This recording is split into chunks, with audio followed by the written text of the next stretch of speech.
Last time बेटा हमने हेसिस law पढ़ा और उससे रिलेटेड जो न्यूमेरिकल्स थे वो किए।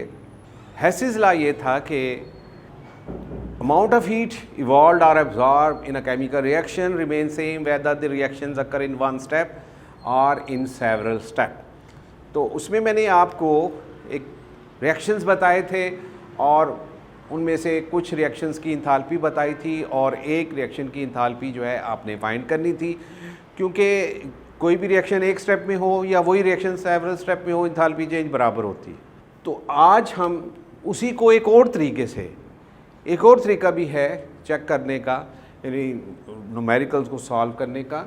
वो क्या है कि इंथाल्पी ऑफ रिएक्शन, यानी जो रिएक्शन है उसकी enthalpy, standard enthalpy of reaction, this is equal to summation of coefficient product, यानी जितने प्रोडक्ट है उनकी standard enthalpy of formation minus summation of coefficient reactant enthalpy of formation reactant.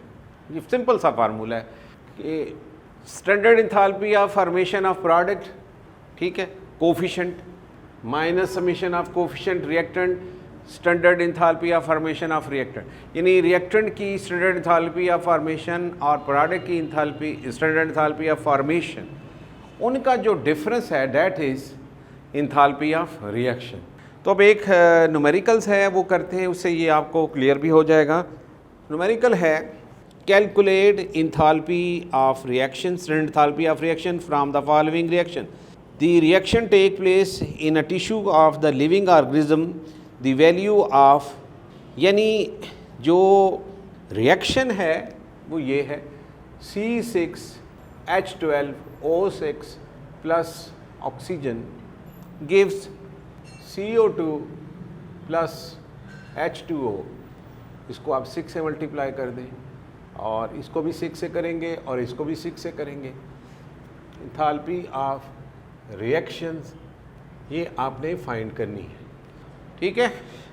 अब इसमें जो एंथैल्पी ऑफ फॉर्मेशन है, एंथैल्पी ऑफ फॉर्मेशन C6H12O6, इसकी enthalpy of formation हमें चाहिए होगा किसकी जी, ऑक्सीजन की, O2 की। Enthalpy of formation of carbon dioxide चाहिए होगा, एंथैल्पी ऑफ फॉर्मेशन वाटर की चाहिए, ठीक है। ये जो वैल्यू है एंथैल्पी ऑफ फॉर्मेशन की, ये वैल्यू किसकी इक्वल है जी? पहली वैल्यू है इसने बताई जी कितने हैं जी, 1258 किलो जॉल, ठीक है। दूसरी है जी 0 किलो जॉल। कार्बन डाइऑक्साइड की जो है -393.5 किलो जॉल और इसकी है -285 किलो जॉल। यानी आपको ग्लूकोज की, ये दिस इज़ ग्लूकोज, इसकी एंथैल्पी ऑफ फॉर्मेशन, ऑक्सीजन की, कार्बन डाइऑक्साइड की और वाटर की एंथैल्पी ऑफ फॉर्मेशन बता दी गई है। आप इस फार्मूले से इसको सॉल्व करें या जो दूसरा तरीका आपको बताया है उससे सॉल्व करें, दोनों से आंसर सेम आएगा। एक में आपको इक्वेशन लिखनी पड़ेगी, सारी इक्वेशन जो हैं इनकी लिखनी पड़ेगी, एंथैल्पी ऑफ फॉर्मेशन इनकी इक्वेशन लिखनी पड़ेगी। और अगर आप ये फार्मूला लगाओगे इक्वेशन लिखने की ज़रूरत ही नहीं है।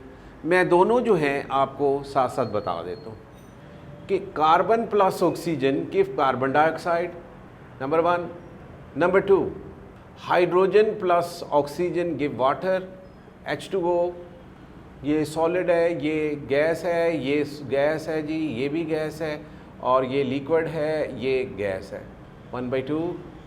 तो इसकी एंथैल्पी जो है ये बताई हुई है -393.5 किलो जॉल, और इसकी जो एंथैल्पी है ये बताई हुई है जनाब -285 किलो जॉल, ठीक है।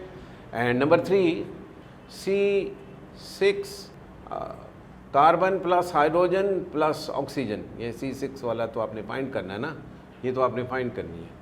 एंथैल्पी ऑफ फॉर्मेशन ये भी बताए हुए, 6 कार्बन 3 हाइड्रोजन 3 ऑक्सीजन, तो ये बनेगा C6H12O6। इसकी इंथाल्पी जो है ये भी आपको बताई गई है -1258 किलो जूल। ये 3 आपको बताया गया है। तो फाइंड क्या करना है? फाइंड आपने ये करना है C6H12O6 plus 6 oxygen give 6 carbon dioxide plus 6 water. तो इसकी इंथाल्पी ऑफ रिएक्शन जो है यानी इंथाल्पी ऑफ कंबस्चन आपने फाइंड करनी है। ठीक है जी, ये इस तरह से भी क्वेश्चन पूछा जा सकता है, उस तरह से भी पूछा जा सकता है। देखिए, आपको इन तीनों इक्वेशन को ऐड करके ये देखना होता है कि ये बनती है कि नहीं। यहाँ पे 6 अगर आप इनको ऐड करोगे ना तो ये कार्बन 1 है, ये 7 कार्बन इधर तो है ही नहीं। ठीक है, कार्बन डाइऑक्साइड इधर 6 है, इधर 1 है। तो हम क्या करेंगे, अगर इनको ऐड करेंगे ये इक्वेशन नहीं बनेगी। ये इक्वेशन कब बन सकती है कि आप पहली इक्वेशन को 6 से मल्टीप्लाई करें, दूसरी इक्वेशन को किससे मल्टीप्लाई करें जी, वाटर 6, वो उसको भी 6 से मल्टीप्लाई करें। ठीक है, और तीसरी इक्वेशन को रिवर्स करें, फिर बन जाएगी। तो आप इसमें ये करेंगे multiply equation 1 by 6 multiply equation 2 by 6। ठीक है, आपने 6 से मल्टीप्लाई किया तो 6 कार्बन डाइऑक्साइड 6 से मल्टीप्लाई किया तो 6 carbon plus oxygen give 6 carbon dioxide, और डेल्टा H की वैल्यू को 6 से मल्टीप्लाई करने नहीं भूलना चाहिए। जब आप इसको 6 से मल्टीप्लाई करते हो तो क्या आएगा आंसर, 6 5 30 18 19 20 21 56 5 18 5 23, ये आ गया जी। इसको मैंने 6 से मल्टीप्लाई किया है, ये 2361.0। ठीक है, ये मैं चेक भी कर लूँ 6 से मल्टीप्लाई करके जो है कैलकुलेटर से, तो क्या यही आंसर आता है जी? बिल्कुल ठीक है, यही आता है।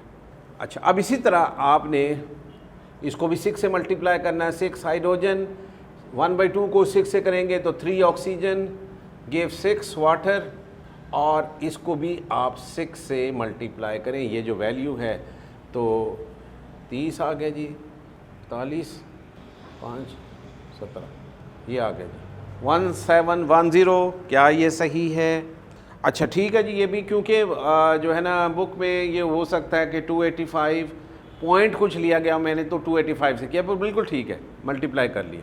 इसके बाद आपने क्या करना है, इक्वेशन 3 को रिवर्स कर दें बाय रिवर्सिंग इक्वेशन 6। इक्वेशन 6 को इसलिए रिवर्स कर रहे हैं कि जो हमारी ये रिक्वायर्ड इक्वेशन है, इस इक्वेशन में glucose is reactant, glucose reactant है, लेकिन ये जो इक्वेशन जिसकी डेल्टा एच आपको दी गई है, इसमें ग्लूकोज जो है ये प्रोडक्ट है। तो इसको रिएक्टेंट कर लें तो C6H12O6 ये रिएक्टेंट बन गया जी। तो ये 6 कार्बन 3 हाइड्रोजन प्लस 3 ऑक्सीजन, तो ये भी रिवर्स करना नहीं भूलना। किसको रिवर्स करेंगे, ये जो वैल्यू है इसको रिवर्स कर लें, +1258, ये भी जो है रिवर्स हो। अब आप इनको ऐड कर लें। जब आप ऐड करेंगे तो आप देखें कि क्या कैंसिल होता है। ये 6 कार्बन से कैंसिल, 6 ये 12 है ना, हाँ यहाँ पे गलती है, ये बेटा 6 कर लें। ठीक है, ये 6 कर लें क्योंकि ये कैंसिल होगा 6। अच्छा जी, और ऑक्सीजन कितने हैं जी, ऑक्सीजन इधर 3 है, इधर भी 3 है, तो ये ऑक्सीजन से ऑक्सीजन कैंसल, तो क्या बन गया C6H12O6 प्लस ये ऑक्सीजन O2, यस इसमें 6 आ रहा है, कहीं गड़बड़ है चेक करते हैं। अच्छा, और प्रोडक्ट है 6 कार्बन डाइऑक्साइड, हाँ गलती है ना। ये बेटा जब मैं 6 से मल्टीप्लाई करता हूँ तो यहाँ 6 लिखना भूल गया हूँ, तो ये 6 आएगा ना, +6 वाटर, ये देखें वही इक्वेशन बन गई जो हम चाहते थे। तो अब आप इनको भी सॉल्व कर लें। ये कैसे सॉल्व होगा, ये है जी मैं इस साइड पे करता हूँ, ये माइनस पहला है जो मल्टीप्लाई किया था 2361.0, ये पहली इक्वेशन है। दूसरी में आया है जी 1710, इनको आप बेटा ऐड कर लें 1704 माइनस, और प्लस क्या है 1258, ये अब प्लस है। अब फिर इनको ऐड कर लें तो ये जो है क्या आएगा 3 या 1 8 2, ठीक है ये 2813। तो आंसर आ गया हमारे पास 2813 किलो जूल, और इसके साथ माइनस साइन है इसलिए कि ये माइनस जो है बड़ी वैल्यू के साथ है, तो ये आपके पास आंसर आ गया। एक तो तरीका ये था जो लास्ट टाइम मैंने आपको बताया। दूसरा तरीका ये है कि आप ये इक्वेशन ना लिखें, छोड़ दें, ये वाला फार्मूला लगाएं, तो आप देखेंगे कि जो प्रोडक्ट की इंथाल्पी ऑफ फॉर्मेशन है और रिएक्टेंट की इंथाल्पी ऑफ फॉर्मेशन जो है, इनका सम लेके डिफरेंस ले लें, that is the enthalpy of reaction. अब प्रोडक्ट इसमें क्या है, यहाँ से हम स्टार्ट करेंगे, ये जो है ये देखें, इससे स्टार्ट करेंगे, ये प्रोडक्ट है और ये रिएक्टेंट है। तो इंथाल्पी ऑफ रिएक्शन ये जगह ज़्यादा घेरेगा, तो ये वैल्यूज़ जो हैं मैं उधर लिखी हुई हैं, वहाँ से देख लेंगे, ठीक है।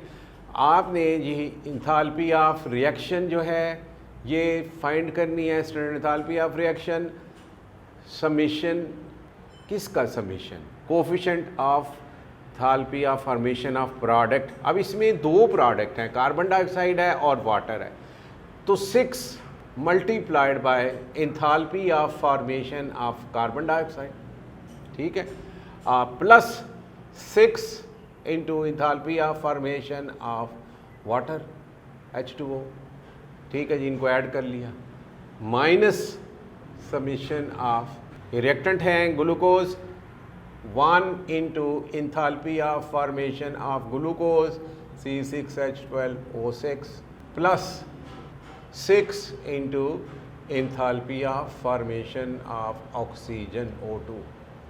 ये हैं जी, आप इनको बेशक जो है ये ब्रैकेट में कर लो।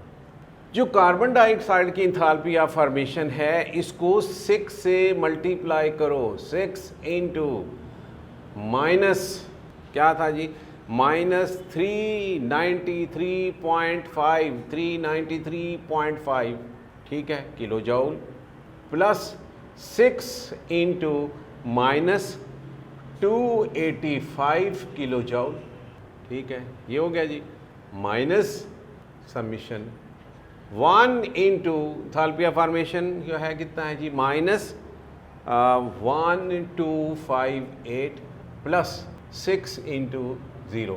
एक चीज़ याद रखें, अगर एलिमेंट जो है कोई रिएक्टेंट है या प्रोडक्ट है, तो उसकी इंथाल्पी जो होगी वो क्या होगी, 0 होगी। यानी enthalpy of formation of any element, अगर वो एलिमेंट रिएक्टेंट है, अगर वो एलिमेंट प्रोडक्ट है, तो उसकी इंथाल्पी ऑफ फॉर्मेशन 0 होगी। लेकिन फ़र्ज़ करें वो एलिमेंट जो है एक से ज़्यादा स्टेट में एग्जिस्ट करता है। मसलन एलोट्रोप्स के बारे में आपने पढ़ा है कि जैसे ऑक्सीजन है, इसके 2 एलोट्रोप होते हैं, ऑक्सीजन है O2 और O3, तो फिर किसकी इंथाल्पी ऑफ फॉर्मेशन जो है 0 है, क्या दोनों की 0 है? नहीं, इस सूरत में जो मोस्ट स्टेबल होगा उसकी इंथाल्पी ऑफ फॉर्मेशन 0 होगी। अब मुझे ये बताएं, ऑक्सीजन और ओजोन, इनमें ज़्यादा स्टेबल कौन सा है? ऑक्सीजन। तो ऑक्सीजन की यानी O2 की इंथाल्पी ऑफ फॉर्मेशन 0 है, यहाँ भी देखें 0 है। लेकिन अगर ओजोन होता तो फिर उसकी इंथाल्पी ऑफ फॉर्मेशन आपको बताई जाएगी। ऑक्सीजन और ozone, these are the allotropes of oxygen, ठीक है। तो ये चीज़ याद रखें, मैंने आपको, चलें ये MCQ में पूछा जा सकता है। तो standard enthalpy of formation of an element is 0 when that element exist only 1 allotropic form.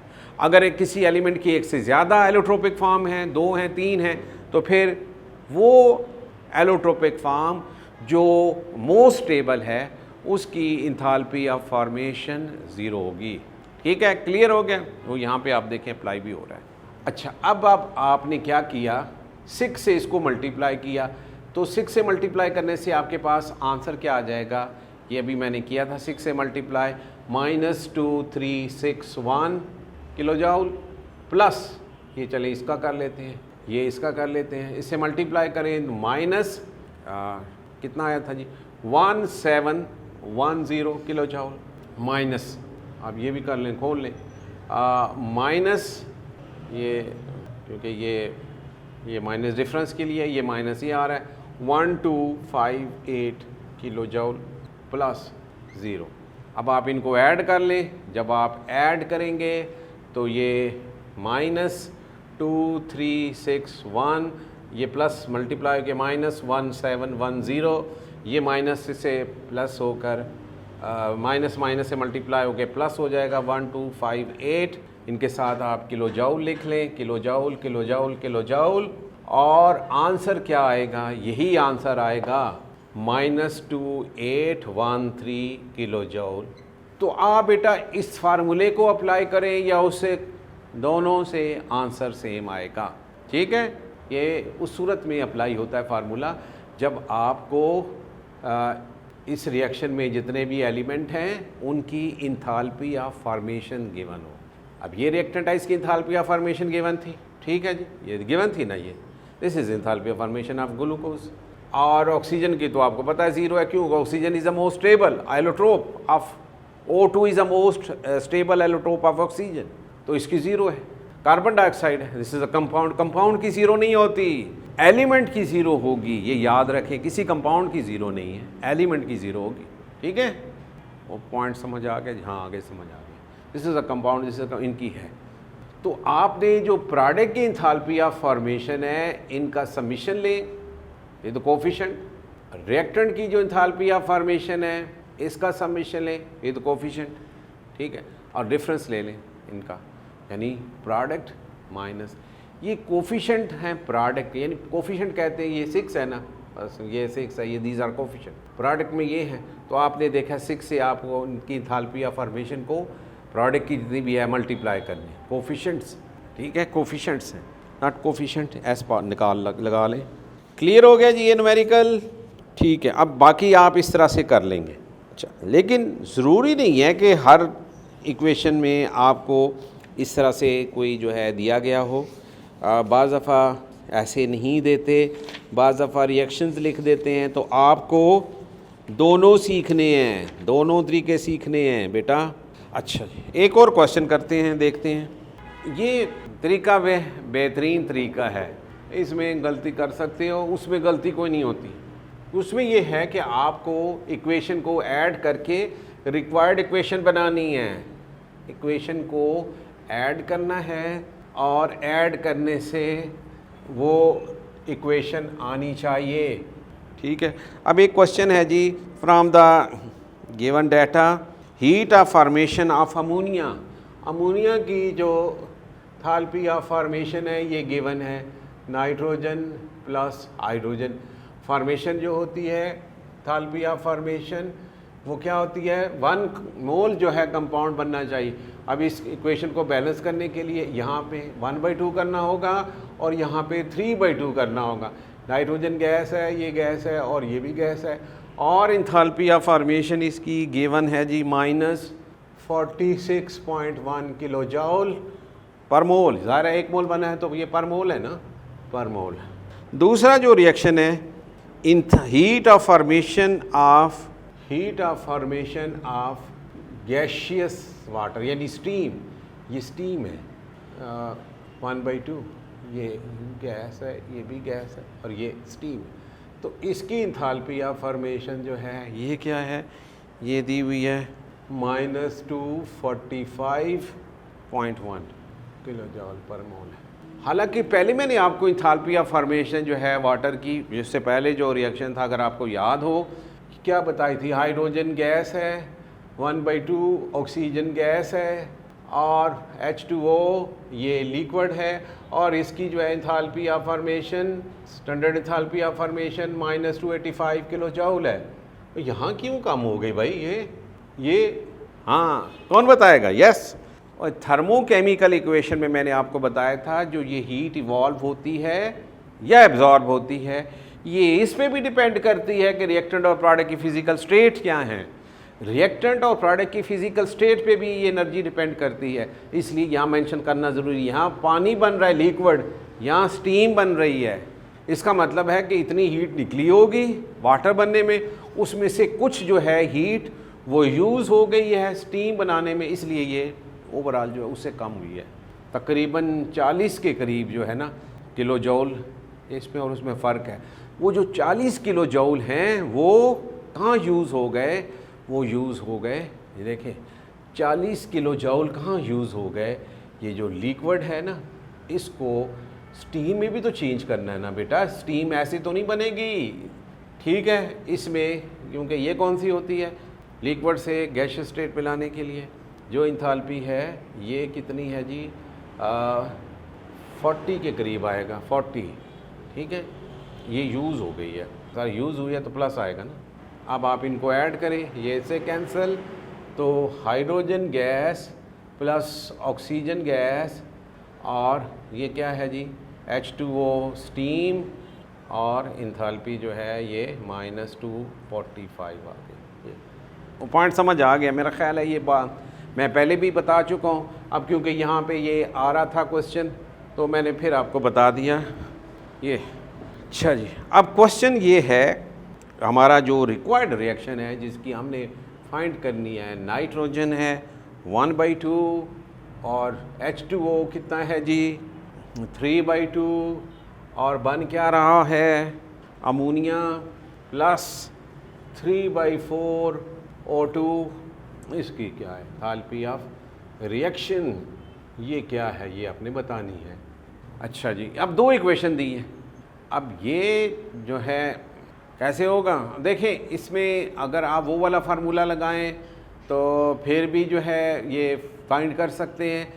वो कैसे फाइंड करेंगे, वही फार्मूला लगा के बेटा, ये प्रोडक्ट है ना, ये दो प्रोडक्ट हैं, ये दो रिएक्टेंट हैं, इस ये जो प्रोडक्ट है ये कौन सा है ऑक्सीजन एलिमेंट, इसकी तो ज़ीरो हो गई। यहाँ क्या है नाइट्रोजन एलिमेंट, इसकी भी ज़ीरो है, इसकी भी ज़ीरो हो गई ना। एक तो वो तरीका है ये वाला फार्मूला लगाएं, चलिए दोनों लगा के देखते हैं कौन से किससे आंसर जो है कैसा आता है। अच्छा जी, अगर आपने ये वो इक्वेशन को ऐड करने वाला बनाना है तो आप देखें कि इस रिएक्शन में हाफ है, बिल्कुल हाफ है जी, ये इसके मुताबिक ही है। ये 3/2 O2 है, यहाँ पे 3, बल्कि यहाँ पे क्या है शाबाशी बताएं, यहाँ पे वाटर जो है 3/2 नहीं है। Equation 1 remain as such, equation 1 remain as such, इसी तरह रहेगी इक्वेशन 1/2 नाइट्रोजन, 3/2 हाइड्रोजन अमोनिया और -46.1 किलो जूल। ठीक है जी, अब नेक्स्ट क्या करना है, आपने इस इक्वेशन को, क्योंकि यहाँ पे वाटर क्या है 3/2, यहाँ पे वाटर, तो इक्वेशन 2 को मल्टीप्लाई इक्वेशन 2 बाय, हाँ जी 3/2 से मल्टीप्लाई कर दें, तो भाई 3/2 हाइड्रोजन प्लस 3/2 इंटू 1/2, 3/2 इंटू 1/2, तो ये 3/4 आ गया। तो ये जो है जब मल्टीप्लाई करेंगे तो इससे क्या आ गया 3/4 O2 और 3/2 बोलूँ। अच्छा बेटा, ये जो इक्वेशन 2 है इसको आपने 3/2 से मल्टीप्लाई किया तो 3/2 ऑक्सीजन, 3/4 ऑक्सीजन, 3/2 वाटर, तो इसको भी आपने 245.1 जो है इसको भी 3/2 से करना है। ठीक हो गया, यहाँ तक क्लियर है। जब आप इसको 3/2 से 3 से मल्टीप्लाई करके 2 पे डिवाइड करेंगे तो ये आपके पास आंसर आ जाएगा 365 माइनस 360, मैं देख रहा हूँ 367 पॉइंट, बेटा मेरे पास कैलकुलेटर नहीं है इसलिए मैं उधर से देख रहा हूँ, ना करना कि सानू आंदा कोई नहीं है, तो 367.65 है जी, ये आ गए जी किलो जूल। समझ आ गया, यानी आपने 3 को 245 को 3 से मल्टीप्लाई करके 2 पे डिवाइड कर देंगे, शायद थोड़ा सा फ़र्क तो पड़ेगा। अच्छा, अब क्या करना है, क्या इनको ऐड करने से इक्वेशन बनेगी? नहीं, क्योंकि यहाँ पे प्रोडक्ट साइड पे वाटर है, जबकि इस इक्वेशन में रिएक्टेंट साइड पे वाटर है। तो ये इक्वेशन जो है बन गई, इसको आप नंबर 3 दे दें, ठीक है, ये दिस इज़ नंबर 3 इक्वेशन है। अब 3 इक्वेशन को आपने रिवर्स कर देना है। यहाँ से भी आप कर सकते हैं बाय रिवर्सिंग इक्वेशन 3। रिवर्स करने का मतलब है इनके साइन आप बदल दें, ये नेगेटिव कर दें, ये नेगेटिव कर दें, ये नेगेटिव कर दें, ठीक है, और ये पॉजिटिव कर दें। अब आप इनको ऐड कर लें। जब आप ऐड करेंगे तो ये जो 3/2 हाइड्रोजन है प्लस में और ये माइनस में, ये तो इधर कैंसिल हो जाएगा, ठीक है। और क्या कैंसिल हो रहा है? ये 3/4 ऑक्सीजन, हाँ ये भी तो है ना 3/, ना ये ऑक्सीजन नहीं कैंसिल हो रहा है, ये माइनस है ना, इस साइड पे प्लस हो जाएगा। तो ये 1/2 इनको ऐड करें ना, 1/2 नाइट्रोजन प्लस ये माइनस है, ये 3/2 H2O। बेटा ये माइनस है, उसको उस तरफ ले जाएं, प्लस होगा, ये माइनस है, इसको इस तरफ ले आएँ तो ये नेगेटिव हो जाएगा। तो लिखे ना, अमोनिया तो उसी तरह है, और ये जो नेगेटिव है इधर प्लस हो जाएगा 3/4 O2, और डेल्टा H जो है, अब इन्हीं को आप कर लें, ये -367.65 है, इसमें से आप 46.10 ऐड कर लें। वो माइनस है ना, ये प्लस है, ये प्लस है, ये माइनस है, तो ये आ जाएगा जी 321.55 किलो जूल। देखते हैं कि यही आंसर है। ठीक है जी, बिल्कुल सही आंसर। आप समझ आ गया ये न्यूमेरिकल। तो बेटा मैंने न्यूमेरिकल्स के दोनों तरीके, अब इसको करते ना, अगर फ़र्ज़ करें ये आता तो इसमें क्या करते आप, इसमें ये करते कि प्रोडक्ट क्या थे इस इक्वेशन के, ये 2 प्रोडक्ट हैं, ठीक है, ये 2 प्रोडक्ट हैं, ये इनकी इंथाल्पी ऑफ फॉर्मेशन, अब मैं कहाँ पे लिखूँ, ये लिख लिया आपने, नोट कर लिया, चलिए मैं हाल ये नोट कर लिया है। तो फिर हम ये ऊपर वाला फार्मूला लगा के भी इसी को सॉल्व करते हैं। ये हाँ जी, enthalpy of reaction, standard enthalpy of reaction जी किसके इक्वल है, समेशन ऑफ, ये फार्मूला कोफिशिएंट ऑफ प्रोडक्ट, अब वो इक्वेशन ही मैंने मिटा दी है। तो वो इक्वेशन क्या थी जी, नाइट्रोजन जिसकी आपने फाइंड करनी थी, नाइट्रोजन 1/2, 3/2 वाटर, ये बनता है अमोनिया प्लस क्या थी जी 3/4 O2, ये है ना इक्वेशन। इसकी इंथाल्पी ऑफ रिएक्शन ये फाइंड करनी है। तो इसमें प्रोडक्ट अमोनिया और ये है, तो प्रोडक्ट है जी enthalpy 1 into standard enthalpy of formation of ammonia plus 3/4 standard enthalpy of formation of O2 minus summation 1/2 standard enthalpy of formation of nitrogen plus 3/2 standard enthalpy of formation of जी water H2O।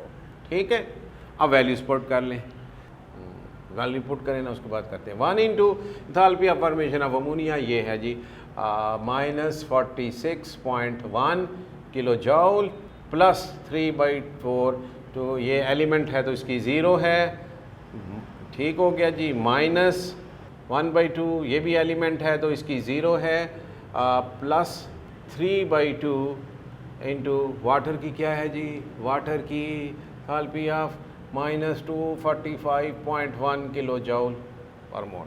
ठीक है, अब इसको solve कर लें, तो solve करेंगे तो ये -46.1 आ गया, ये तो 0 हो गया, किलो जूल ये माइनस में आ गया, ये माइनस, इसको सॉल्व करें, ये 0 हो गया, और इसको आपने मल्टीप्लाई किया तो ये -3 से मल्टीप्लाई करके ये कितना आया था, 3 से मल्टीप्लाई करके ये 367.65 किलो जूल। ठीक है जी।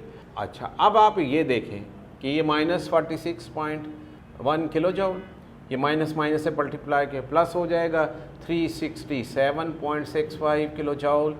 अब इनको ऐड कर लें तो आंसर वही आएगा जी प्लस 321.5, ठीक है, किलो जॉल। तो चाहे तो आप इस तरह से कर लें चाहे उस तरह से कर लें, दोनों सेम है। तो आज के लिए इतना ही काफ़ी है। नेक्स्ट टाइम हम बेटा पढ़ेंगे हेसिस लॉ और उसकी जो है एप्लीकेशन, सॉरी हेसिस लॉ तो पढ़ ली है, बॉर्न हैबर साइकिल ये पढ़ेंगे और उसके जो न्यूमेरिकल्स हैं वो करेंगे। थैंक यू, तब तक का अपना ख्याल रखिएगा। अल्लाह हाफिज़।